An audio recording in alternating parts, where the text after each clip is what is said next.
This is the Fantasy Football Game Plan, where we talk about fantasy football and the NFL. Hey, Coach, how'd you like the football yesterday? The land of missed field goals. Land of missed field goals, and then there was the body bag game in Dallas. Oh, yeah. The body bag game. Poor Giants. How did you do in your game? Is it over yet? Yeah, I've got a pretty substantial lead. I probably will win the week and still sit on number one in my fantasy league. So I'll be probably 4-1 by the end of tonight. Just missing the first match. Very nice, very nice. So me too. I'm 4-1 also. I scored a lot of points. So did the guy I was playing. He was the number 2 scoring team in my league, and he still lost to me. So I'm counting my lucky stars, though. It was touch and go there for a while.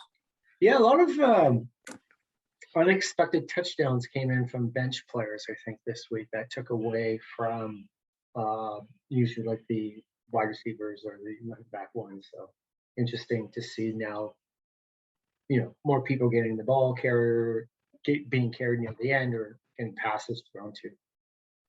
But once again, that guy from the Bills, the tight end that you brought up, Dawson Knox. Who did you nail that one? I just wish that I would have dumped one of my guys and picked him up. Yeah. Yeah, killing it. Just crazy. And well, his quarterback too is just spectacular as well.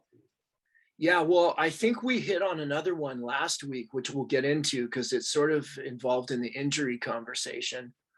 But I think there's a special player out there that is not on a lot of teams, and I think he needs to get looked at. So let's just get into it a bit. I'm just going to name off a few injuries that we won't go into detail about before we do the deep dive on the Giants and the Chiefs. So Quintez Cephas went out. I think he's done for the year. It looks like he is. Yeah, he is. They put him. He's done. Collarbone injury. So yeah. Maybe Raymond would be your Detroit Lions wide receiver one. George Kittle went on IR. So if you didn't have enough problems before with George Kittle not scoring, now you won't have him for at least 3 weeks. Maybe longer.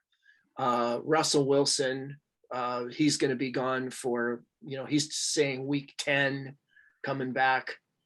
Calvin Ridley just, I don't know, wasn't feeling good or didn't feel like playing football, so he didn't go to London. Maybe he doesn't like tea and crumpets. Joe Burrow went to the hospital after the game, probably going to be okay. Yeah. Curtis Samuel, if you have him, forget about it. And the other one I was going to say before I let you talk, sorry, bud. Max Williams probably done for the year. You missed the Giants whole roster. We're just going to talk about that as a separate injury, figuring that mess out. We could probably do a whole show on just that. Sprinkle in a little Chiefs. That would take up an hour. Yeah. No, that's it. Other than like the numerous things that happened to the Giants, but yeah, we can, if you want to just start in there. Like, I guess if Tawny can figure out not to throw a punch, he's probably the best pickup, like we mentioned 2 weeks ago. Yeah. On the team. Because, and then I don't know who their RB2 is. Devonta Booker. 16 carries for 42 yards and a touchdown on the ground, and 3 catches for 16 yards and a touchdown in the air. So there's really no question, if you're needing a running back, or you had the running back from New York before, you need to get Devonta Booker on your team if you need running back help. And Daniel Jones got hurt really bad, and he'll probably be out a while. I don't know if Mike Glennon is that great of a pickup in the meantime, but if you're really desperate, he would be a guy to look at since we've got most of the injuries in. Oh, I left out a big important injury. Sorry. Juju Smith-Schuster gone for the year. Yeah, Claypool really picked it up too. So that's great for the good old Abbotsford Canadian boy. Yeah. But Yeah. yeah, maybe that receiver room's a little bit less packed. So if you have Claypool and he wasn't doing much, maybe start putting him into your roster, because I know in my league, I think he was sitting on the bench for most of the time. Yeah. Yeah. So let's just get to it real quick and just go through the meat of it by position. So for quarterback, I don't know what you found. I was surprised to see Davis Mills had a really good game. And he's the Houston Texans quarterback. And if you're in trouble, like if you were a Russell Wilson owner, I think you got to look at him. 21 for 29, 300 yards, 3 touchdowns, and 30.68 fantasy points in PPR scoring. So there's your guy if you're looking for a QB. Also, Tua is back on the radar because Jacoby went out. Well, he's back, but they speculating that he could play. Like he could show up, but I don't know. If he's available, pick him up. Yeah, I mean, I'm just listing guys that if you're in trouble, like obviously you should have a quarterback by now. Yeah, but I think it's worth mentioning a few guys that are QBs, like Geno Smith for Seattle. He played quite well when Russell Wilson went down. Yeah, and then there's the other Jameis Winston who played really well. I don't know. He's got a lot of touchdowns, but I don't know his passing went. Like, it's just weird. He's up and down. But Hill went out. So that gave Kamara a better fantasy value right off the bat, because Hill's now gone. Yeah, we talked about that before. I mean, those things affect each other, definitely. So that picture is a little clearer now, and you have to be happy, sorry to say, if you're a Kamara owner. Oh, you have to be ecstatic, because now they're using him as they should be using him. Yes, you're right. Justin Fields played well, and he might be available in some people's leagues. We talked about Mike Glennon. So in my league, funny enough, Ben Roethlisberger is available because he's been looking horrible the last few weeks. And all of a sudden yesterday, he looked good. So if you're super desperate, you might scour the waiver wire and see if Ben's out there. The one thing too is that we're getting into bye weeks. So week 6 coming up. So all these hints that we're laying out, that potentially might not work for you this week, but as you get into week 7 or 9 or whenever your quarterback is going to be sitting on the bench, or because of being a bye week, I think it really does bring light to saying like what quarterbacks are producing now in week 5 compared to what they're doing, because they could just go up. But we've seen Pittsburgh in years past start off slow, and then by the time it comes to the end of the year, they're like a competitive team. So, yeah, maybe he is somebody to pick up, but I still doubt it. I still doubt he can throw the ball. I'm still sticking to that. Yeah, well, I think we're doing deep dives here because we've got injuries and we've got bye weeks, and so those two factors coupled together means some people are going to be in trouble. There's a couple of guys in my league that, they've got multiple injuries at that position. So they're going to be going to the wire and looking for some of these guys. And the thing is, Trey Lance is a new starter in San Francisco, but you can't look at him for this week because you brought up the bye week. So I'm just going to mention who's on a bye. The Falcons are on a bye, the Saints are on a bye, and the Jets and the 49ers. Yeah, it couldn't come in better time for the 49ers. And the only reason why Atlanta and the Jets are on is because they played every year they do that. Anybody who goes to London the next week, they have all. Okay, so just to wrap up QBs, also with Tua, we were talking about Tua, but they're playing in London next week, and then like you said, they'll have a bye following that. So you might want to hold off on him, but I felt obligated to put his name out there because he probably will be a starting NFL quarterback next week. So look at him. Let's talk about running backs. We talked about Devonta Booker as probably being the number 1 pickup, but also you and I hit on a guy a couple of weeks ago, and his role is increasing in Seattle, and that's Alex Collins. Mm-hmm. So Chris Carson is still hurt, and I don't know what's going to happen with that. I don't know how long he's out for. I've been trying to get some more on it because he's still around. He's still on the roster. He's not on IR. I think they want to work him in, but I think going forward, Alex Collins is a guy that you might need to pick up if you're needing running back help. Then the big injury in Kansas City to Clyde Edwards-Helaire. There's a couple of guys that were filling in for him when he went out because he's going to be out for a while. That looked bad. They carried him off the field and he was walking around later, but it did not look good.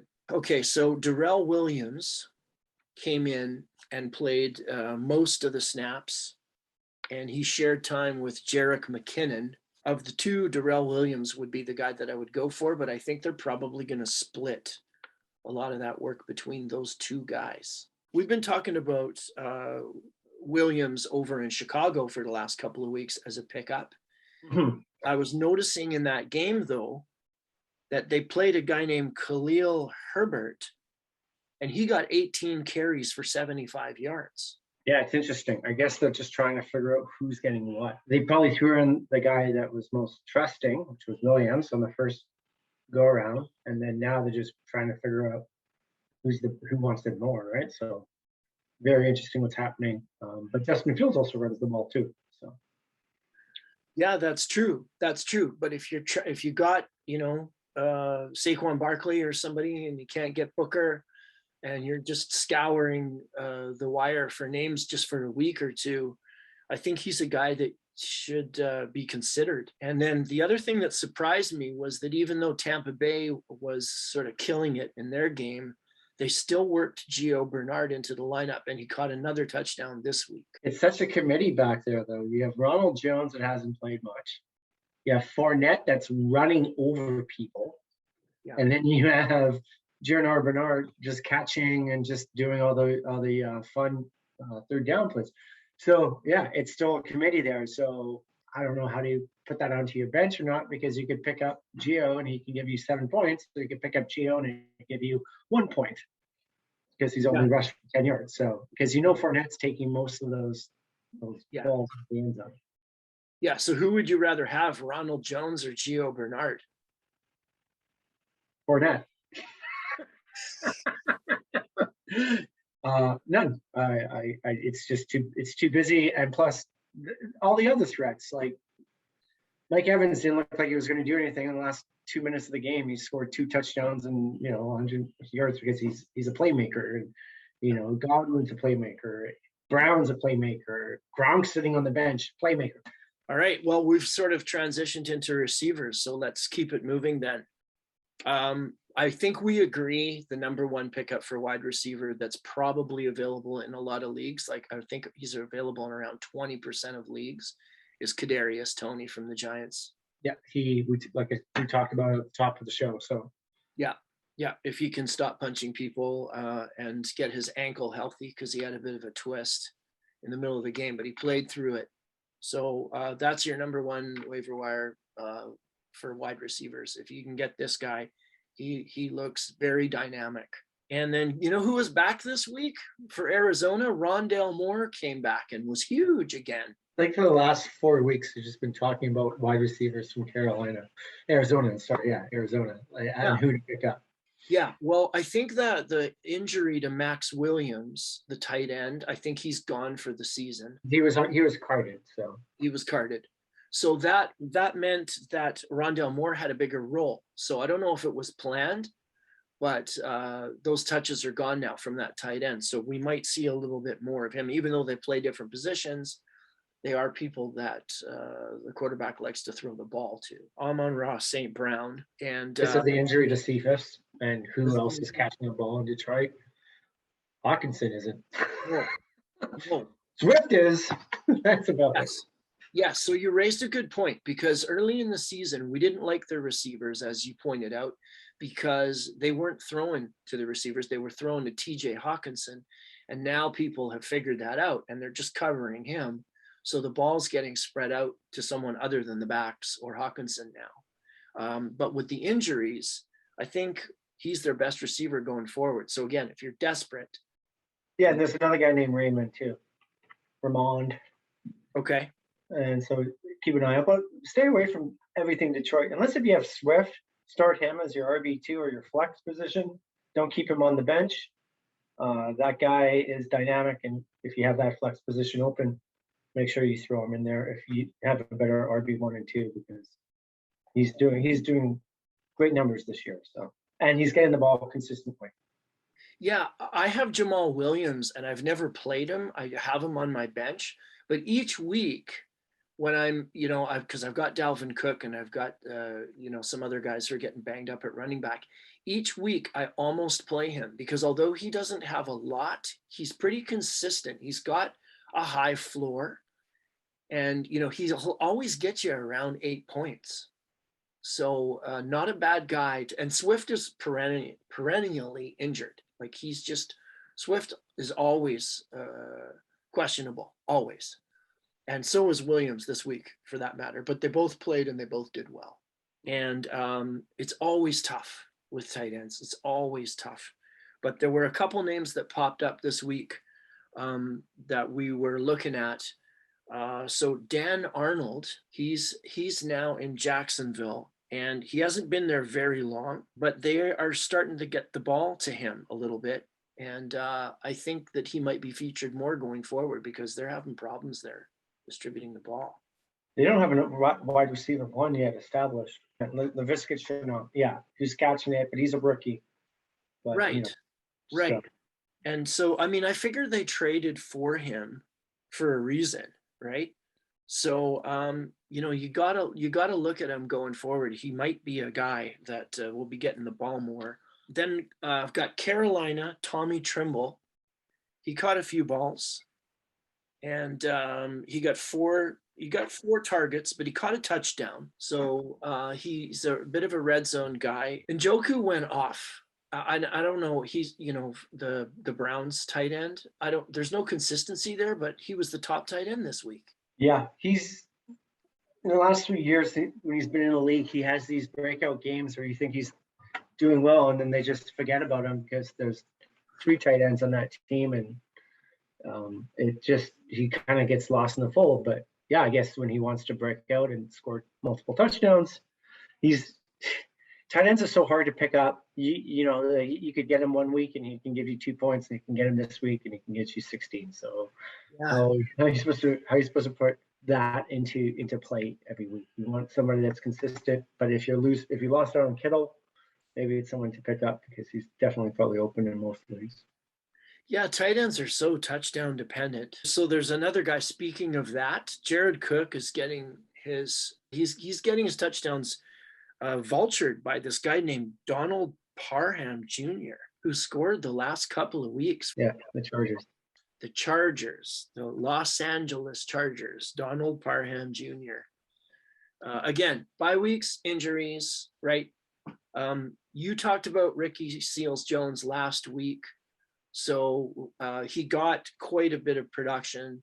Thomas is still out. So that's a guy I think we have to give him mention because they did give him the ball a little bit. And another guy, because of the body bag game, they started to throw to Evan Ingram, the tight end for the Giants. He gets a lot of targets. He drops half of them. But I think you got to look at him if you're in trouble with tight ends. He's worth consideration. He's a big body, but who's throwing him the ball? That's the problem. And if they are going to throw the ball. So I don't know. Giants are kind of speculating, like maybe they do have a running back that could potentially help you out, but maybe stay away from them this year because it looks like everything's a mess in New York. We're on both sides of New York. Yeah, it sucks if you're a New York football fan. Life is bad. The Jets went back to being the Jets after one good week. Yeah. That's hard to watch. I actually was up. I saw most of that game because I had Patterson, and it was my first time really watching him play. So it was good to see how he gets distributed through the lineup. Because like I said, I've only seen highlights. I haven't watched the whole game with him. But I picked him up about 3 weeks ago for pretty high money amount. I spent the money on to pick him up at that point. So I'm glad I did. because he's been a rock star. But I wanted to watch him. Like you said, I didn't see anything. Pitts did really well finally. So obviously he is on most people's rosters. So it's good to see him getting his first touchdown and a lot of catches. Interesting to see what running back tonight with Baltimore is going to get most carries. They're still in that indecisive who's running the ball. So tonight, watching more will be interesting because Lamar Jackson can still run for 100, but who else is carrying the workload for Baltimore? Yeah, apparently some other teams with injury problems are trying to get some of the running backs away from Baltimore, the ones they're not using. There's been some talk about that online today. So keep your eyes. If you've got a little piece of the running back room in Baltimore, hang on to that asset because the next thing you know, he could be starting, for the Giants or some other team, San Francisco. Yeah. Well, good thing San Francisco has 2 weeks now just to figure things out and change play, especially with if Lance is going to go forward, and picking Lance up is always a good option too. You saw he got 80 yards on the ground this week too, so another Justin Fields type of player, and then he's also going to get you airborne passes too. So yeah, he's a huge talent. It's just that the coach keeps talking about how they're going to put Jimmy G back in when he's healthy, just like they're doing there what they were doing in Chicago before Fields got the job. Now they're starting to play that game in San Francisco where they're saying, well, Jimmy G's the guy. And we wanted to redshirt Lance, but now we've seen him. We've seen how much more talented he is. How could you go back to Jimmy G after that? I don't know. I don't know. I know there's other teams out there that need quarterbacks. So yes, quarterback is a pretty hard position to fill midway through or a quarter through the season. You need to have those guys in the locker room and yeah. Also, when you draft a guy in the first round, you want him to play. Yeah. Especially when you move up to go get him. Yeah. Okay. Well, before we wrap it up, let's talk about the kicking game in the NFL.